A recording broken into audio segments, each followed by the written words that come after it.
What's up, KGS Headmaster here, and welcome back to another Christmas video. Today is Wacky Wednesday, and it's kind of welcome back to me because, as you know, I wasn't around yesterday, so Father Christmas stepped in, did a great job, well, an okay job, an all right job. I wasn't terribly impressed with his grotto, if I'm honest with you. It looked a little bit like my den. But anyway, thank you to Father Christmas for stepping in at short notice and looking after things.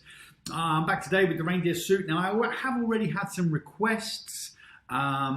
You know, have you got the trousers? Can I borrow it? Where do I get one? Would you please not wear it again? All kinds of requests. You know, it's good like my singing. I normally get the request of, you know, can you turn it down? Can you stop? But, you know, it's free, you know, for everyone to kind of say their piece and feedback. So guys, please do feedback on the videos and let me know your thoughts as we will head towards a very Merry Christmas indeed, we hope. So Wacky Wednesday, named in honour of Dr. Seuss's upside down world in his book Wacky Wednesday. So sometimes we look for strange things, but we are looking this season for literary things. We're looking for books with a Christmas theme. And Dr. Seuss sneaks in under the radar. But before we get there, loads of notices. I kind of forgotten them when we did these videos before. I gave out loads of notices, so it wasn't just all about the theme. Theme's obviously central to it, but I've got loads of notices here. I've got so many bits of paper, I'm going to juggle between them all. So here we go. Firstly, I want to say a massive congratulations to Eden Dormer in the first year. So Eden represented Kingston Borough in the under-13 London Youth Games and had to run his 2,000 metre race on his own because it's all done virtually. You have to record your times. So well done, Eden. Ran in kind of miserable weather for 2,000 metres on his own, having to pace himself, etc., etc. So great job. Well done for representing the borough and indeed the school. Eden, great run. And apparently after he finished his 2,000 metre race, he went off and played a game of football. So there's energy for you. Wow. In other sports and competitions, the House CCF, the results are as follows. In 5th place, Taverner House. 4th, Queens. 3rd, Walworth. 2nd, Stanley. And the winners of House CCF, Lovekin. So congratulations to Lovekin. Congratulations to everyone that took part. Thank you very much indeed to Captain Beggs, Mr. Gardner, Mr. Casasanto, Miss Kaur, and Mr. Benudia, and Miss Chen as well. First year House Hockey. Thank you to Miss Naismith and all the gang. Great job done there. The results are as follows. 5th place, Stanley. 4th place, Queens. 3rd place, Lovekin. 2nd place, Taverner. And the winners of first year House Hockey, Walworth. Congratulations. Kind of a process of elimination, isn't it? Once I've announced second, and I kind of do rattle through it quite quickly to kind of catch you out. But you know who's going to be first. So, you know, but what else do we do, right? So these are the standings so far. So thank you to Mr. Beard, all the heads of house, all the people that organise all the competitions over the course of this term. So at the end of term 1, a third of the way through the year, here are the standings. In 5th place, but with a long way to go, on 71 points, it's Stanley House. You have caught up, by the way, that you're doing well. On 4th place, on 74 points, it's Walworth. In 3rd place, quite a bit of a gap here, Queens, slipping out of the top 2 on 89 points. 2nd, on 91, very narrowly ahead, that's Lovekin. And 1st, again, process of elimination, narrowly ahead again, 94 points, it's Lovekin. It's Taverner, because Lovekin was 2nd, right? Just trying to fool you. No, just confusing myself. So there we go. There's the standings. Well done, Taverner. Well done, Lovekin, Walworth, Queens and Stanley. You guys are doing brilliantly. Keep it going. It's actually quite a lot to play for. I'm not just saying that. There's a long way to go in the house competition. Who knows who's going to be raising the House Championship Cup trophy at the end of the year. I think it could still go in any direction. I want to say congratulations to Stanley House for their fundraising, but it was kind of proactive, tangible fundraising. They got collected 91 kilograms of food donations and a further 35 kilograms of hygiene bank donations. So brilliant work from Stanley on that front, and to any of the rest of you as well that have been collecting for the food bank and hygiene bank. Really important, excuse me, at this time of year. So really, it's appreciated at any time of year, but I think at this time of year, all the more so. So keep contributing if you can, locally as much as possible. Don't feel it has to be through school. You can do this through your local organisations and places close to home.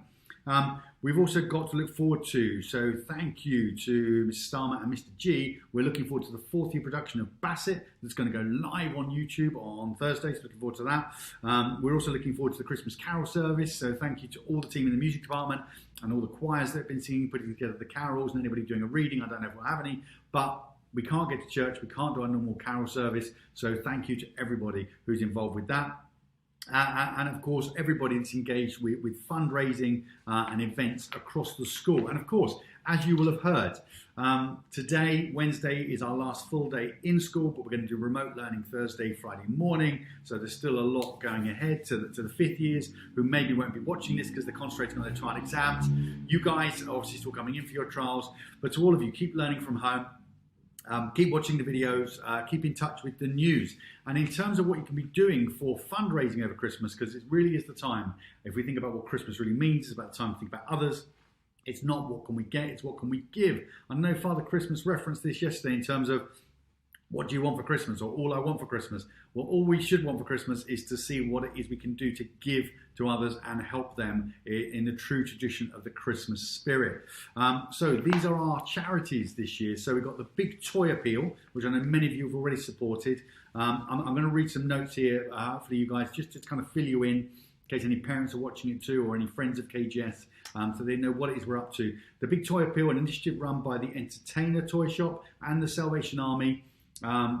That ran right through to the end of November. £5 donation for the Big Toy Appeal, £5 bought a toy to go to a family in need this Christmas. And indeed, that's one of the charities that I richly and warmly supported, because I truly believe that for those children that are unlikely to receive anything at Christmas, just that one gift can make all the difference. We're also supporting Save the Children by taking part in the Christmas Jumper Day. So we're donating £1 via the links and wearing our Christmas jumpers. Now, if you've got to pay £1 for a Christmas jumper, what do I pay for this? Do you pay me for wearing this? I don't know. I think I ought to donate £5. Would that be okay? Okay, I think, maybe I'll wear my Christmas jumper as well, and we'll make it £6. What do you think? A little bit more, a little bit less? Maybe I should be paid to wear it. Who knows? Look, if Mr. Cooper will wear it, then maybe I should pay him. Yeah. Let's all make donations for getting in the Christmas spirit, again, to support others. So that's really important for Save the Children. We've got a lot of older people who are facing the prospect of one of the loneliest Christmas ever. Not to put too much of a down on things, but this is a reality. And with this in mind, our third charity this year is Age UK. The country's leading charity dedicated to helping everyone make the most of later life. Our fourth charity is the Kingston Centre for Independent Living. It's a user-led organisation for Kingston, which was founded over 50 years ago, supporting many disabled people, removing the barriers that prevent them from living life to the full. So that's our fourth charity. And our fifth charity, so we have one per house and almost one per day of the week as well. Kingston Church's Action on Homelessness, providing support to single people facing the housing crisis in the Kingston Borough, as well as providing help, advice, shelter, food and support for people to rebuild their lives when they've fallen on exceptionally hard times. It supports people's vulnerabilities, restores their self-esteem, an incredibly important charity to get people out of that vicious cycle of homelessness. So 5 huge charities that I'm really proud to support. I'm really proud of you supporting them and the work we're doing and the funds we're raising and the work and the initiative. I think it's a great thing to be associated with. And it's something that we individually and collectively can be rightly proud of, but make sure you are doing that little bit of giving. Make sure you're part of that in any one of those initiatives.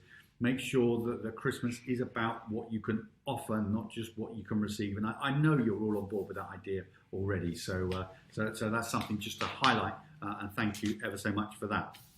Now, what else have we got? Of course, it's Wacky Wednesday, books, Dr. Zeus. What were your top 3? What's my top 3? Your top 3 was not too far off mine. It was number 3, The Snowman. Number 2, How the Grinch Stole Christmas. Dr. Zeus books, got to be in there, right?